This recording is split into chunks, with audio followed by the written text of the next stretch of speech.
आज शुरू कर। बंदो सतगुरु चरण को करो सो प्रेम प्रणाम। अशुभ हरन मंगल करन धनी श्री देव चंद्र जी। श्री प्राणीनाथ निज मूलपति श्री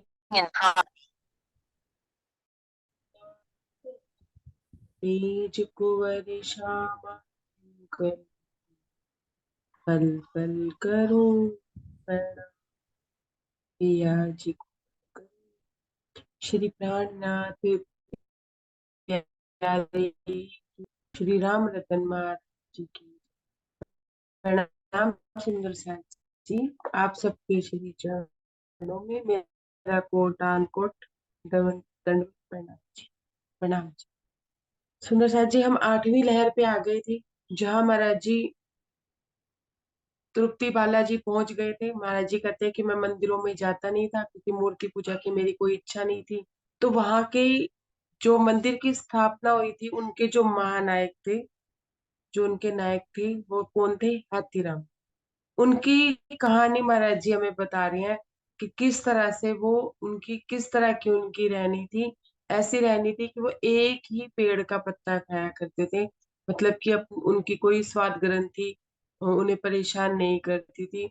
वस्त्र भी वो धारण नहीं किया करती थी।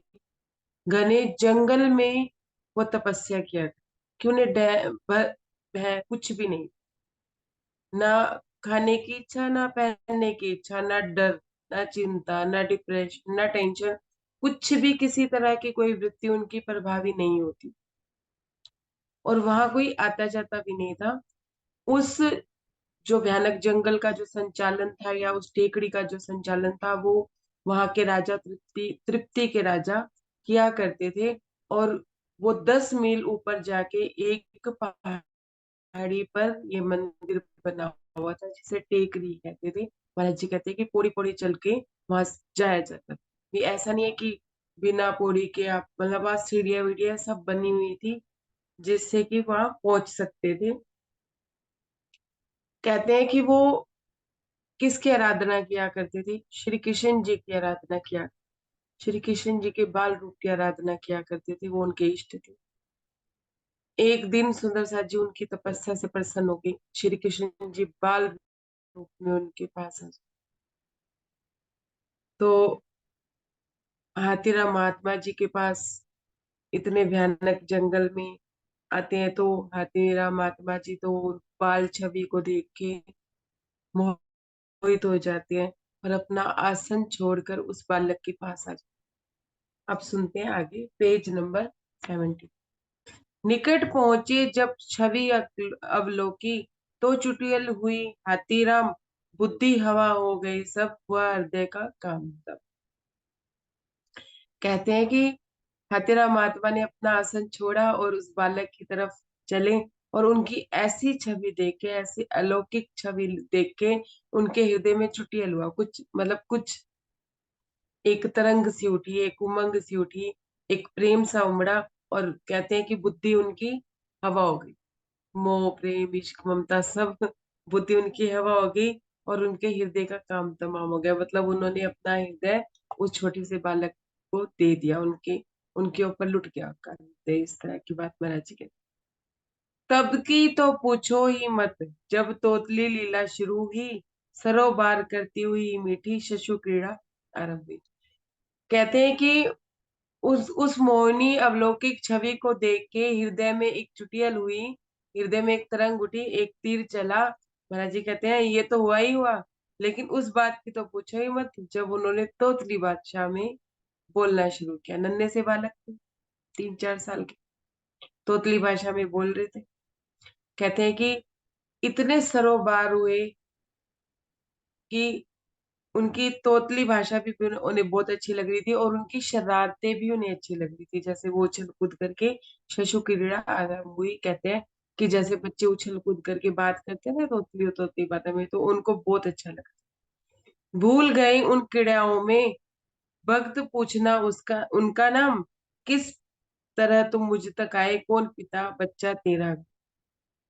कि कहते हैं कि हाथीराम महात्मा जी इतने खो गए उस बाल लीलाओं में, उनकी तोतली तोतली भाषा में, उन मोहिनी सूरत में, कि वो ये भी पूछना भूल गए कि तुम कौन हो और तुम इस भयानक जंगल में कैसे आए हो, तुम्हारे पिता कौन है, कौन गांव के रहने वाले हो, कुछ नहीं पूछा सुंदर साथ जी उन्होंने उस मोहिनी सूरत वाली बच्चे से।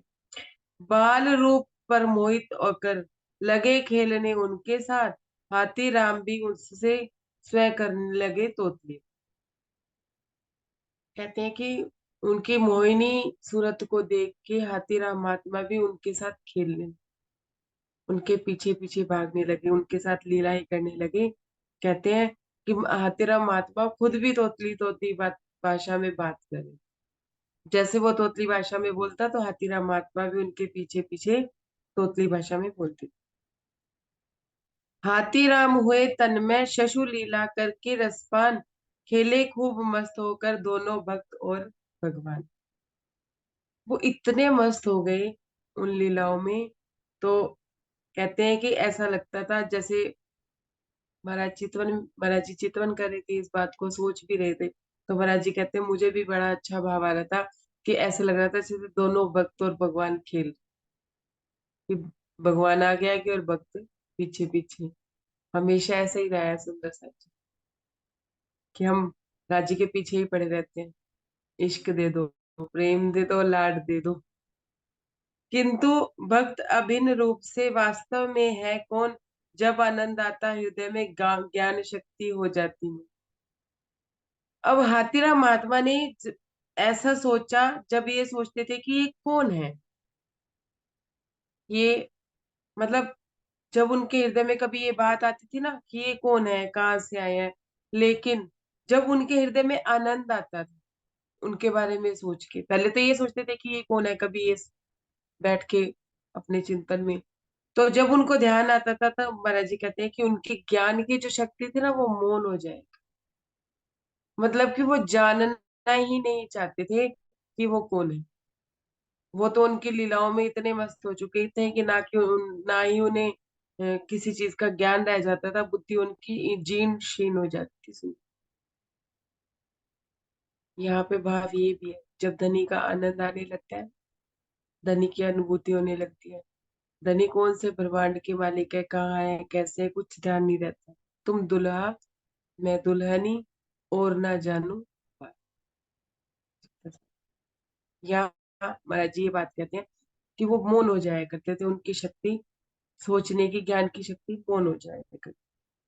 चार रोज नित्य निरंतर शशु लीला आनंद लिया, कृत्य कृत्य कर दिया भगत को हतिरम कृतार्थ। कहते हैं रोज, चार रोज तक वो बालक किसके साथ, किनके साथ रहा, हाथीराम महात्मा जी के साथ। और कहते हैं कि कृत्य कृत्य मतलब हर क्षण का आनंद था वो हाथीराम महात्मा जी के साथ, जितने 4 दिन वो बालक जब उनके साथ रहा, जैसे हाथीराम महात्मा को तो ऐसा लगता था जैसे ब्रह्मांड ही मिल गया। अब सुनिए सुंदर साथ जी, हाथीराम महात्मा जी तब जब तब किया करते थे, एक परमात्मा को पाना चाहते थे, बाल रूप में परमात्मा उनके साथ आया, उनके पास आया, उन्होंने लीलाएं भी की, सब कुछ किया, लेकिन फिर भी उस बाल रूप को पहचाने या नहीं पहचाने।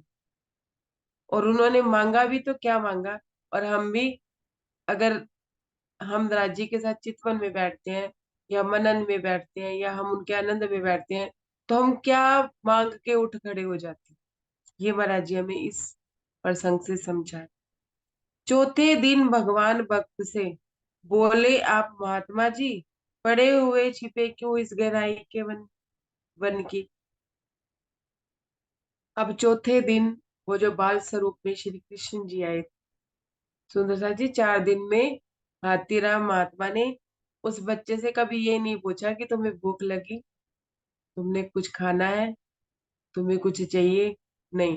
खुद भी नहीं खाया होगा, खुद खाया होता तो उस बच्चे का भी ध्यान आता, खुद भी नहीं खाया, और उन उन्होंने बालक को भी नहीं खिलाया।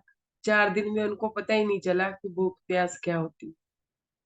सुंदर सा जी, और हमारी भूख प्यास कब उड़ती है, वो हम अपने आप में देखें कि राज्य के लिए उड़ती है, या माया में कोई दुख तकलीफ होती है तब उड़ती है, या बहुत ज्यादा खुशी होती है तो बहुत ज्यादा खा लेते हैं, या बहुत ज्यादा वो हमें अपनी रहनी से भी, मतलब अपने जीवन के परिस्थिति से भी, सुंदर सा जी अपनी अपनी बीतक भी साथ में दे। चौथे दिन वो जो बाल स्वरूप थे, वो महात्मा जी से क्या कहते हैं, हाथीराम महात्मा जी कि आप इस घने जंगल में क्यों छिपे बैठे हैं, वन की गहराइयों में क्यों बैठे हैं। तो तुलाई भाषा में हाथीराम महात्मा जी को कहते हैं, किसकी तलाश में हो, क्या इच्छा है हमको बतला दो, जिस दुख से घर त्याग आए हो इच्छा तो जतवा दो। क्या कह रहे हैं, क्या तलाश है, क्या इच्छा है तुम्हारी, कोई इच्छा है, क्या तलाश है तुम्हें, किसे पाना चाहते हो, हमको बतला दो। अच्छा, घर से दुखी हो, घर से दुखी हो के जंगल में आए हो, घर में कोई दुख देता था इस वजह से आए हो। अच्छा चलो, वो भी कोई कारण है तो वो भी हमें बतला। सुंदर सा है। इस तरह की परीक्षा होती है हमारी भी। क्या कहते हैं राजी, अच्छा उससे दुखी होके मेरे पास बैठी है, उसने ताना दे दिया, सास ने ताना दे दिया तो बुरा लग रहा है, पति पूछ नहीं रहा है इसलिए अच्छा नहीं लग रहा है। बताओ क्या इच्छा है तुम्हारी। इधर इधर जी श्री कृष्ण जी पूछ रहे हैं, और उधर हमसे राज्य भी पूछ रहे हैं। कृष्ण जी और राज्य में कोई अंतर नहीं है, सुंदर सा जी। बालाजी बोले सुनते ही, क्या इच्छा है, इच्छा होती हमको, पड़ा पड़ा एकांतवास में याद किया करते उसको। अब हाथीराम महात्मा जी क्या कहते हैं उनको कि क्या इच्छा होगी, इस घने जंगल में क्या इच्छा रखूंगा मैं, बस मैं अपने एकांत में पड़ा रहता हूँ और अपने परमात्मा को याद करता हूँ, हर समय मैं उन्हें याद करता हूँ।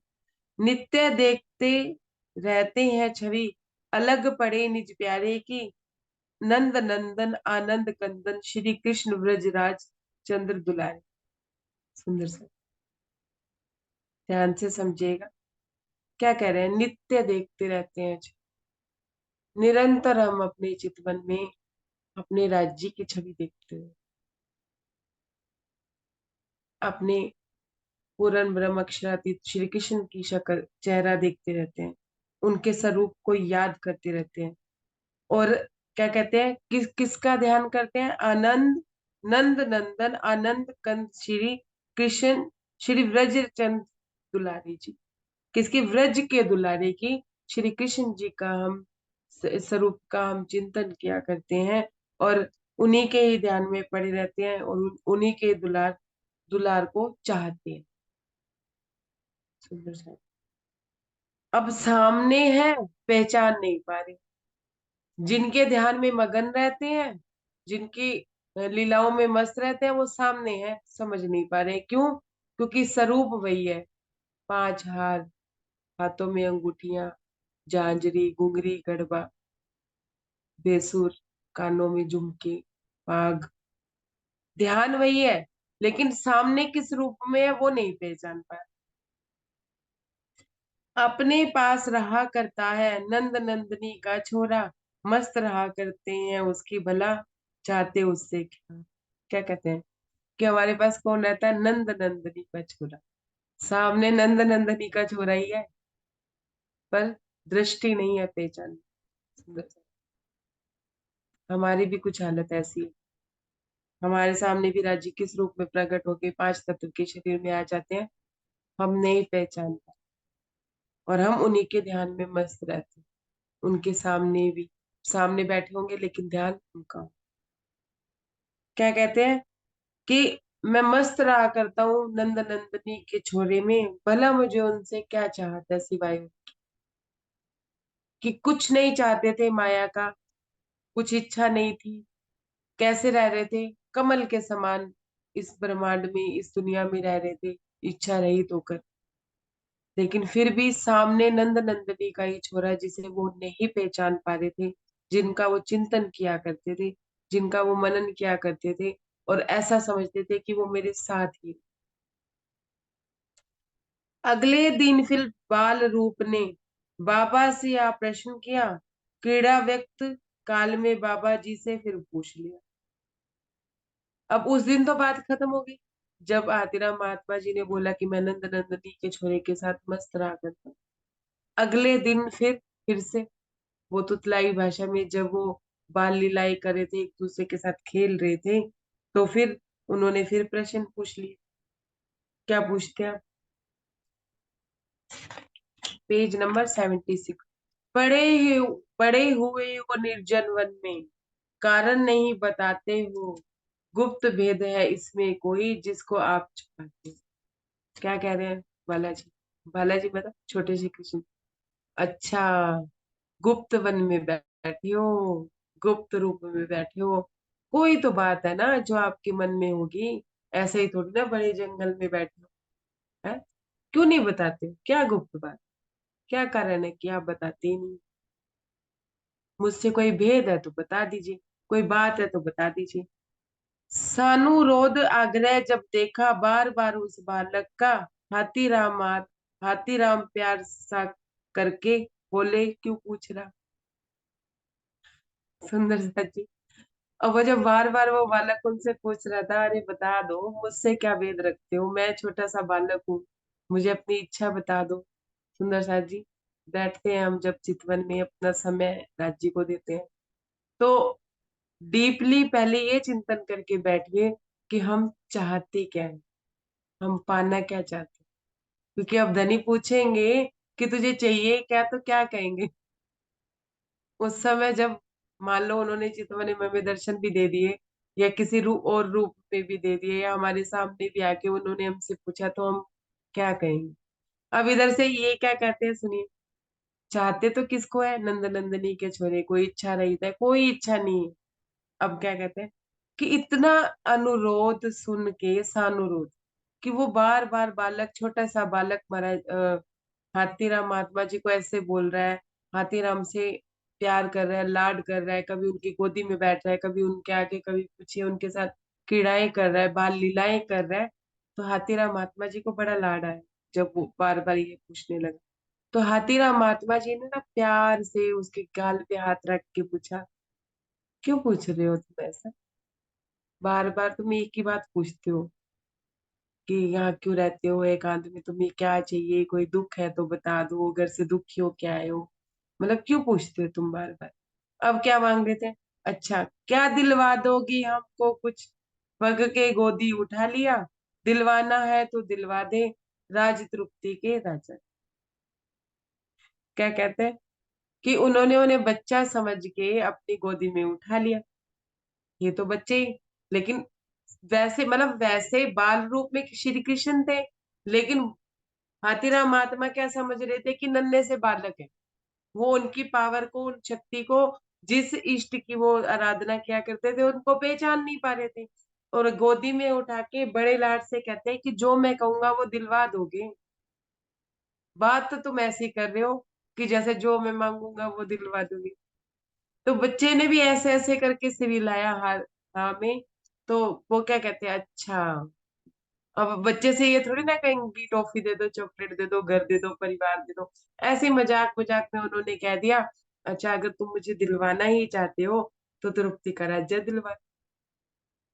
सुंदर सा, चलिए हमारे राज्य में क्या कहते हैं कि दिलवा सकते, अब क्या कहते हैं, दिलवाना है तो द्रौपदी का राज्य दिलवा। अब क्या मांगा छोटे से बालक से? द्रौपदी का राज्य। अब उन्हें तो ये नहीं पता था, वो इनको जरा भी आभास नहीं था कि ये स्वयं श्री कृष्ण है, ये कुछ भी कर सकते। चीज क्या मांगी, वस्तु क्या मांगी, 14 लोक ब्रह्मांड की, इससे बाहर तो नहीं जा पाए। इतनी रैनी करने के बावजूद, इतनी जीवन में अपना जप तप करने के बावजूद भी, चीज वस्तु क्या मांगी है? 14 लोक ब्रह्मांड। पूछ रहे हो नन्हे से मुख को, रोज थकाए लेता है, दिलवा भी सकता है या पूछ पूछ ही लेता। क्या कह रहे हो नन्हे से वाले? अरे भाई, रोज पूछ पूछ के ना मुंह थका रखे हैं आपने, ये छोटा सा मुंह, यहाँ क्यों बैठे हो, ये क्यों कर रहे हो, वो क्यों कर रहे हो, है? दिलवा भी सकते हो या सिर्फ पूछ पूछ ही लेते हो? क्या कहते हो तुतलाई भाषा में? अच्छा, दिलवा सकते हो या नहीं दिलवा सकते? अब क्या कहते हैं कहा तोतली भाषा में उस बाल रूप छवि ने उनको, इच्छा अगर यह है बाबा जाओ राज मिले तुम। अब तुतलाई भाषा में उनको छेड़ रहे हैं कि दिलवा सकते हो, या ऐसे ही बोल रहे थे इतनी देर दिनों से मेरा सर खा रहे थे, तो तुतला के एक ही बात पूछा करते थे। अब दिलवा दो कि राजा राज्य, ये सिर्फ नाम की बात है। अब उनको ये बिल्कुल भी अंदेशा नहीं था, सुंदर साथ जी, बिल्कुल भी अंदाजा नहीं था कि इस सूने वन में उनसे मिलने कौन आया था, नंद नंदनी का छोरा, जिसकी वो आराधना किया करते थे। वो उनकी भक्ति से खुश हो गए थे, बाल लीला का, बाल स्वरूप का ही वो ध्यान किया करते थे, और बाल स्वरूप में ही वो सामने आए, जिस स्वरूप में आगे। जैसे हम हमारी वाणी में लिखा है ना, रू जिस रूप में धनी से मिलना चाहेगी, जिस चीज की चाहना करेगी, जिस स्वरूप की चाहना करेगी, उसी स्वरूप में राज्य उनको आके मिलेंगे। अब वो बाल स्वरूप का ही चिंतन किया करते थे, बाल स्वरूप में ही उनको अनुभव किया करते थे, बाल स्वरूप में ही उनके सामने आ गए। अब क्या कहते हैं, मांग लिया राज्य। अब वो छोटे से बालक क्या कहते हैं, अगर तुम्हारी इच्छा बाबा जी सिर्फ यही है कि आप राज्य ही चाहते हो, तो जाओ मैं तुम्हें राज्य देता हूँ। खेल खेल में ये बात कह के, अब सुनिए कहते हैं, खेल खेल में विदा हुए एकदम श्री कृष्ण चंद्र महाराज, बातों बातों में दे गए बाबा जी को तृप्ति का राज। क्या कहते हैं कि खेल खेल में ही ना एकदम से श्री कृष्ण जी उनको ये कह के कि जाओ मैं तुम्हें तृप्ति का राज्य देता हूँ, और बातों बातों में यही बात कह के अंतर ध्यान। बस फिर उसके बाद नहीं। क्या मांगा सुंदर सा जी, इतनी तपस्या करके भी क्या मांगा, इतनी रैनी करके भी क्या मांगा, स्वपन दिया। अब सुनिए, इधर से तो श्री कृष्ण जी अंतर ध्यान हो गए। अब तृप्ति का राज्य भी हाथीराम महात्मा को दिलवाना था।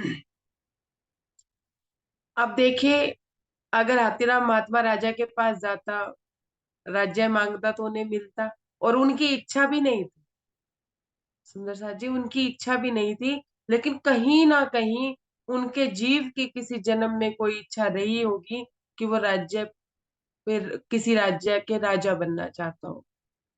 तो वो इच्छा उनकी पता नहीं कौन से जन्म की या किस जन्म की उनकी कोई इच्छा प्रकट हो गई उन बाल स्वरूप के आगे।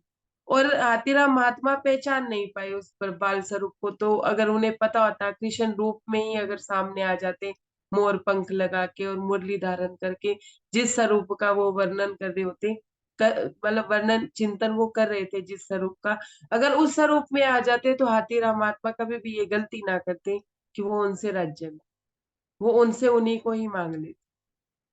सुंदर साथ जी, ये गलतियां हम भी करते हैं कि राज्य किसी भी रूप में आके हमारे सर पे हाथ रख के पूछता है कि तुझे क्या चाहिए, क्यों चिंता करते। और वो चिंता होती धनी की है। कई बार होता है ना कि हम मन में उदासी होती है, एक सब कुछ होते हुए भी एक अकेलापन सा लगता है, उस समय कोई आके हमसे पूछता है ना, तो हम देखिए, गौर से देखिएगा, कभी अब आगे आगे अब तक नहीं कभी गौर किया तो अब गौर कीजिएगा। हम ये सोचते हैं कि 14 लोग ब्रह्मांड का व्यक्ति है, मेरा भाई है, मेरा पति है, या मेरा बेटा है, या मेरा दोस्त है, या मेरा कुलीग है, ऐसा सोच के उनसे सिर्फ वहां की वस्तु मांग लेते हैं कि ये चाहिए या वो चाहिए। क्यों? क्योंकि हमें पता है हम अपने दिल का दर्द हर किसी को बयान भी नहीं कर सकते, बता भी नहीं सकते। बताएंगे तो सामने वाला समझे या ना समझे, लेकिन हृदय में ना, जब चिंतन चितवन चल रहा हो, या इस तरह की उदासी हो, कोई सर पे हाथ रखे, तो हृदय में धनी से पहले तो यही कहना है कि हमें आपसे आप ही चाहिए और कुछ नहीं चाहिए। सुंदर शाह जी, या महाराज जी हमें इस बात की समझ दे रहे हैं कि अगर राज्य हमारे सामने किसी और रूप में आ जाए, तो क्या हम पहचान पाए? ऐसी दृष्टि है हमारी। ये बात महाराज जी कह रहे हैं, हमें सिखापन दे। अब उधर से तृप्ति के राज को दिलवाना था, तो क्या होता है उस राजा के साथ, स्वपन दिया जाकर रात्रि में तृप्ति धाम के राजा को, काल निकट आ पहुंचा तेरा सूचित करते हैं तुमको। स्वपन में श्री कृष्ण जी ने जाके तृप्ति के राजा को जाके स्वप्न में दर्शन दिए और उनसे बोला कि तुम्हारा काल निकट है, कि तुम्हारी मृत्यु अब नजदीक है, मैं तुम्हें सूचित कर। 8 रोज के अंदर अंदर तू अवश्य मर जाएगा, तेरा राजपाट सारा यहाँ यह धरा रह जाएगा। कि 8 रोज के अंदर अंदर तुम्हें मृत्यु आ जाएगी और 8 रोज के बाद तुम्हारा अंत हो जाएगा और तुम्हारा जो ये राजपाट है ना, यहीं का यहीं धरा रह जाएगा। तुम कुछ भी साथ नहीं ले जा। सुंदर सा जी, ये स्वप्न तो हम वाणी में भी रोज पढ़ते हैं, या दुनिया जीव सृष्टि भी हमें कहीं ना कहीं समझा देती है कि एक ना एक दिन हमें जाना ही है। हमारा तन यहाँ रहने वाला नहीं है, ये ब्रह्मांड अपने सिर्फ इस्तेमाल करने के लिए हमें मिला। हम ब्रह्मांड के मालिक बन के बैठ, ज्यादा 60 साल 70 साल के मेहमान है हम यहाँ। तो क्या कहते हैं कि करने को अंत्येष्टि क्रिया तक तेरी कोई संतान नहीं, अवधि पूरी हो चुकी तुम्हारी 8 रोज में जाते। उस राजा के कोई संतान नहीं, तो वो कहने लगे कि तुम्हारी जब मृत्यु हो जाएगी तो तुम्हारी अंतिम संस्कार के लिए भी तुम्हारी कोई संतान नहीं है। तुम्हारे राज्य को कोई दरबारी या तुम्हारा कोई रिश्तेदारी तुम्हारी अंतिम क्रिया करेगा। अवधि तुम्हारी पूरी हो चुकी है, 8 रोज ही तुम्हारी जिंदगी के रह गई हैं। अब इस 8 रोज में तुम्हें क्या करना है वो मैं तुम्हें सूचना दी। केवल सूचनार्थ तेरे को स्वप्न बीच में आया हूँ, अंत सुधर जाए जो तेरा चेत कराने है। क्या कह रहे हैं कि मैं तुम्हें सूचना देने आया हूँ और तुम्हारा अंत सुधर जाए, ये मैं तुम्हें स्वप्न में बताने आया हूँ, तुम्हें चेत कराने हैं। अब क्या कहते हैं राजा जी को श्री कृष्ण जी स्वप्न में, नाम के हाथी राम महात्मा, ऊपर उसी टेकड़ी पर राजपाट अपना यह सारा सौंप दे उनको जा। क्या कहते हैं कि इस टेकड़ी के ऊपर जंगल में एक हाथीराम महात्मा जी रहते हैं, उनको हुई अपना सारा राजपाट सौंपा। मतलब वो उन हाथीराम महात्मा जी को अपना सारा राजपाट सौंप। राजा को इस तरह की बात श्री कृष्ण जी कहते हैं। धर्माचारी होने से वो राज चलाएंगे अच्छा, दाह कर्म तेरे उनके ही हाथों से हुई है अच्छा। क्या कह रहे हैं कि धर्माचारी है, इच्छा रहित है, रहनी अच्छी है, कोई मतलब स्वार्थ से तुम्हारा राज्य नहीं चलाएंगे, कि कोई स्वार्थी नहीं है कि हाँ अभी उन्हें धन का कोई लालच है या लोभ है, धर्माचारी है तो तुम्हारे राज्य को बहुत अच्छे से चलाएंगे, निस्वार्थ भावना से चलाएंगे। और दाह संस्कार भी अगर उनके हाथों से तुम्हारा होगा ना, किसी संत के हाथों से अगर दाह संस्कार होता है तो जीव को भी कल्याण मिलता है। तो कहते हैं कि अगर दाह संस्कार भी उनके हाथों से होगा तो तुम्हारे लिए बहुत अच्छा होगा, तुम अपना राज्य उनके नाम कर दो। अब क्या कह रहे हैं, यदि सुधारना चाहो निज को, सौंप राज अपने हाथों, वरना बहुत पछताएगा तू समय बीतेगा बातों। क्या कह रहे हैं, अगर तुम अपना इस जीवन जो ये निज जीवन है तुम्हारा, इसे सुधारना चाहते हो, अपने जीवन में कोई काम अगर तुमने अच्छा नहीं किया तो इस काम को अगर तुम करना चाहते हो तो अपने हाथों से अपना राजपाट उसको दे के जाओ, अपने हाथों से उनका राज्याभिषेक करके जाओ। क्यों सुंदर सा जी, ऐसा क्यों कहा गा उन्होंने कि मरने के बाद तो बहुत उत्तराधिकारी खड़े हो जाते हैं, कौन पूछता उन हाथीराम महात्मा। और वही राजा वहां की जंगल की भी देख रेख कर रहे थे, हाथीराम महात्मा के आसपास की भी सारी व्यवस्था कर रहे थे, लेकिन वो हाथीराम महात्मा को जानते नहीं। राजा के पास कहाँ समय होता है इन सब बातों के लिए। तो कहते हैं कि अगर तुमने ये बात मेरी ना मानी ना, तुमने अपना राज्य उसको ना सौंपा, तो तू बहुत पछताएगा, यहाँ से जाने के बाद भी पछताएगा। और समय का क्या है, 8 रोज की बात है, बातों बातों में समय बीत जाए। सुंदर सा जी, बातों बातों में ही समय बीत रहा है हमारा। देख लीजिए इधर की बात उधर की बात। अब चितवन में बैठते हैं तो माया ही सूझती है, राज्य तो सूझते ही नहीं है, मन सिद्धि होती नहीं है, मन तो भटकता ही रहता है। सुंदर सा जी, सांकेतिक रूप में आपको बात बता रही हूँ। मनन चिंतन करेंगे तो महाराज जी सारी बात आपको समझाएंगे। Page number 77। राजा की खुल गई पट से, आंख नींद से जाग गया, लगा सोचने निज भविष्य को, ये क्या अपने साथ हुआ। कहते हैं कि महाराज जी कहते हैं कि राजा की नींद खुल गई, एकदम से उठ के बैठ गया, वो नींद से जाग गया और सोचने लगा कि अब मेरा भविष्य सिर्फ 8 दिन का ही रह गया, ये क्या हुआ मेरे साथ। मैंने तो सोचा ही नहीं था कि 8 दिन बाद मेरी मृत्यु है। मैं तो अभी आ, हम सोच के बैठे हैं ना कि हमारी तो मृत्यु होनी नहीं है, पांव बल का नहीं भरोसा, बरस दिन और मास। लेकिन हम क्या सोच के बैठे हैं, नहीं नहीं अभी 20 साल पड़े हैं, 25 साल पड़े हैं।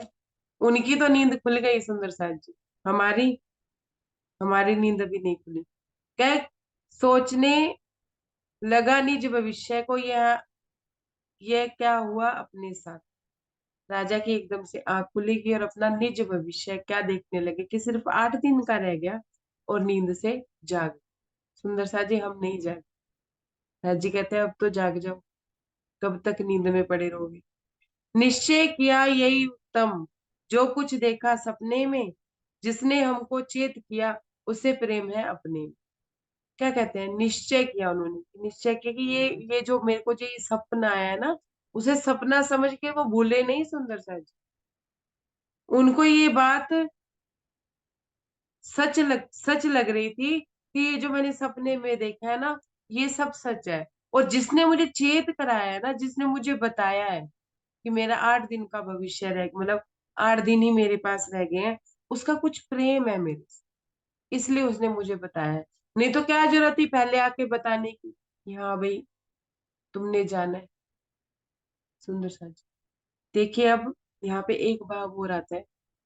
जो महाराज जी के पिताजी थे, उनको भी उनके शिव जी भगवान जो उनके इष्ट थे, उन्होंने बता दिया था कि तुमने इस दिन जाना है। और राज्य हमें बता भी देना कि हमने इस दिन जाना है, तब भी हम अपना कुछ सब कुछ नहीं सौंपते, क्योंकि वाणी में फिर लिख दिया उन्होंने, पांव बल का नहीं भरोसा, बरस दिन और पास। लिख ही दिया कि कुछ नहीं भरोसा कि मैं कब लेके चला जाऊंगा, बस तुम अपनी आत्म जागृति करो और चलो। क्या कहते हैं कि जिसने हमें चेत कराया वो मेरा कोई अपना ही है, पराया नहीं है। नहीं होता अपना तो क्यों कराता है। अब सुनिए, कहा ना माने यदि हम उनका, तो जो भविष्यवाणी में था, कर्म कांड सब बिगड़ जाएगा, जीवन सारा जाए वृथ। अब कहते हैं कि अगर मैं उनका कहना ना मानूं, जो मेरे अपने हैं, जिसने मुझे चेत कराया है कि जाग जाओ और तुम्हारे पास 8 दिन है, मैं उनका अगर कहा ना मानूं, उनकी भविष्यवाणी ना मानूं, तो मेरा कर्म कांड सारा बिगड़ जाए। कर्म कांड क्या सुंदर सा जी? राजा ने क्या कर्म कांड किया हुआ था, अपने राज्य को बनाया हुआ था, अपनी प्रजा के लिए उसने बहुत कुछ किया हुआ था, और उसने कितने राज्यों को जीत के अपने राज्यों में मिलाया हुआ था, ये कर्म कांड उनका था। उन्होंने अपने राज्य का विस्तार कर रखा था। तो क्या है कि मेरी सारे जीवन भर की पूंजी खत्म हो जाएगी अगर मेरा राज्य किसी के हाथ में लगा। सुंदर सा जी राजा का तो ये कर्म कांड था। हमारा क्या कर्म कांड है? हमारा कर्म कांड क्या है कि हम धनी के चितवन में रहते हैं, धनी के आनंद में रहते हैं। हमने धनी के लिए कितना आनंद लिया, हमने वाणी मंथन कितना कितना किया, ये अहंकार नहीं लेना है सुंदर सा जी। लेकिन एक बात सोचने है कि इसके बावजूद भी हमारा जीवन व्यर्थ है, कि हम डिमांड क्या कर रहे हैं, 14 लोग की वस्तुओं। महाराज जी हमें ये चेत कराना चाहिए हमारे कर्म कांड कैसे हैं और राजा के कर्म कांड कैसे थे, उससे कंपैरिजन करिए। अब राजा के कर्म कांड ऐसे थे कि उन्होंने इतना बड़ा राज्य बनाया था, तो अपने राज्य का वो वैसे का वैसे ही बने रहना देखना चाहते थे कि मेरे जाने के बाद भी ये राज्य चलता रहे। और हम क्या देखना चाहते हैं कि हमारे बच्चों को हमारे जाने के बाद भी कमाना ना पड़े, हम इतना इतना करके जाए, जो हमने देखा है वो हमारे बच्चे वो कमियां ना देखें। इतना इतना हम अपने बच्चों का भविष्य करके जाएं, अपने पोती पोतियों के नाम कुछ ना कुछ करके जाएं। अभी तक हमारा हम यही अटके हुए हैं सुंदर से। और चाहते क्या है, चाहत क्या रखते हैं, धनी को पाए। कर्म क्या एंड क्या है, बच्चों का भविष्य सुधार। अब उनका अगर हमारा कर्म कांड राज्य को पाने की है तो हमारा चिंतन मनन भी राज्य। इच्छा भी हर वक्त धनी की होनी चाहिए।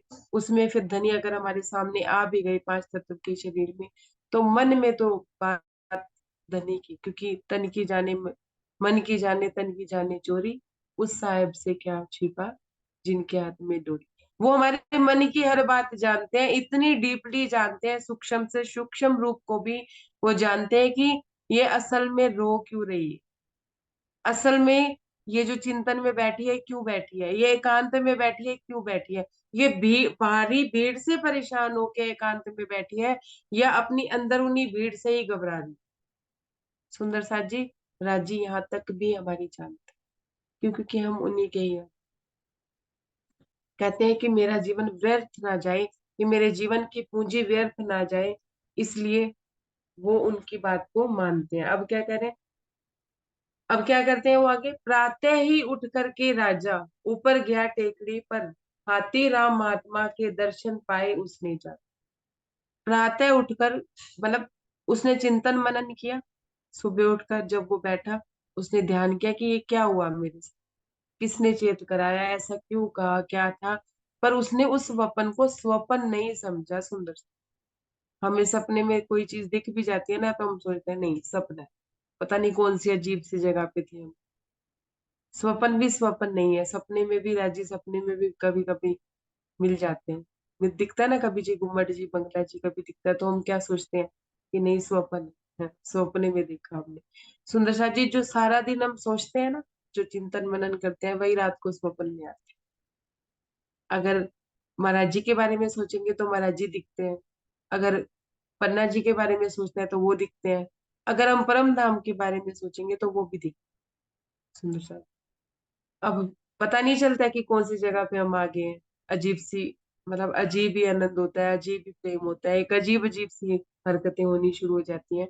तो क्या कहते हैं कि सुबह उठे और उस टेकरी पे राजा जी चले गए, और उन्होंने महात्मा के दर्शन पाए।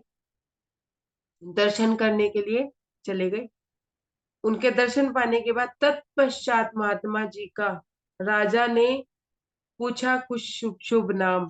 उत्तर दिया महात्मा ने, मुझको कहते हैं हाथी। सुंदर जी, दर्शन किए।